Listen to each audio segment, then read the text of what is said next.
So does anyone have any interest in learning how this actually works, like how we make DNA for free? Okay. I'll try not to get too technical, but we're making millions and millions of different unique sequences at a time. We're actually making trillions of molecules on a machine called a microarray. There's different ways to make lots and lots of DNA, different processes. Some use electrical chips like we use. Others use light-based methods. Others use inkjet printers to build these things. But they're stacking letters on top of each other to make chains. And that's cool. That technology's been around since about 1994 or so. It, launched right here, probably right down the street in Silicon Valley, because some guy from the microfabrication industry realized that you could stack. I think that means my mouse is, or my clicker is going to stop working soon. But some guy from the silicon manufacturing industry realized that making DNA layer by layer was very similar to the way you make transistors layer by layer. And so anyway, this mass production of DNA has existed for a while. The problem is that most of the DNAs made using these massively parallel process for DNA manufacturing are wrong. So in our array, approximately 30% are correct per run. 30% of the individual strands are correct. 70% are wrong. On top of that, they're all mixed up together. Trillions of molecules, millions of uniques that we tried to make. And so we got this messy, dirty soup. And so we have to kind of get rid of this complexity. But to take a step back and make this even more simple, think about how anything today is manufactured. How is it made? Have you seen the show How's It Made? It's pretty much the same episode every time. It's a hot dog, it's a sock, and it's the same, but it's the same process every time. So how is anything made? Some kind of assembly line where you do one piece, you pass that piece on, another thing adds to it. Yeah, you have assembly line, but basically anything that's made at an industrial scale is made, either massively parallel or huge quantities of, right? But do they just ship them out the door after they throw that together? No. There's always, in whatever one of these things that you see, there's a vision system that's looking at these things, and assembly workers pulling off the bad ones, and leaving the good ones, right? Doing quality control, right? And so anything that you make, whether it's socks, hot dogs, golf club, who knows, it gets made at scale, thrown on a line, you look at the good ones, the bad ones, and you select the good ones, and the bad ones go to the incinerator, right? That's the same with everything. It's the exact same with this process. You can't make anything at scale without doing quality control. So after we make this DNA on array, which by the way is basically free, the chemistry to do it is about 40 years old, so there's no patents. The bottles, the A, T, C's, and G's, the bottles that those chemicals come in are actually more expensive than the letters inside, right? It's dirt cheap. Then we go to our next technology, which is what's good and what's bad. So we use a process called DNA sequencing, right, to be able to read the letters. Does that make sense? Anyone have any questions so far?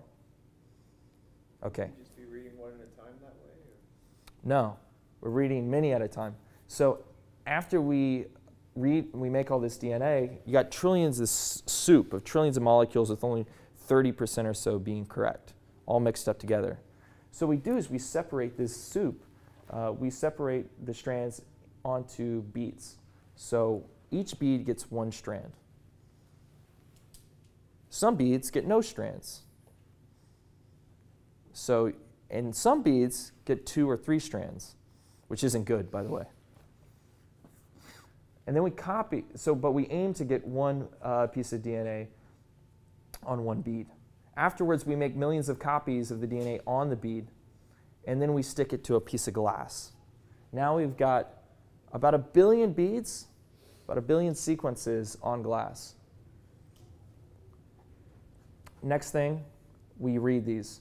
And the way that we read these is we have a color letter, color letters that we use to build the second strand. So we've attached one strand of DNA, we've made many copies, and those copies, they're double-stranded. We basically remove that second strand from the bead, and then we build the second strand using color letters. So color A, color T, color C, color G. So if we're looking, say, at position 1, if there's a red, if this bead is red and this bead is green, that means there's an A here and there's a T there. And this is, yellow, and that's orange, that's C, and that's G. And that's looking at one position. Then you clip that color off, and then you add to the second position. So DNA, A matches with T, G matches with C, right? So by knowing the color that's in position 1, we know what's here. By knowing the color position here, we know what this is, and so we know what this is. Does that make sense? You're basically reading it by adding colors that you're clipping off after you add each letter. Any questions about that? So after we do that, we know what everything is. So this bead right here has a unique ID marker. It has a Cartesian, it has an XY on a piece of glass. So, over this, just like bingo, basically. It even kind of looks like bingo now because we use patterned arrays. So it could be like A34, B19. Except there's a billion of them, so that system doesn't really work too well. So after we know what everything is, well, it's time to collect the good ones.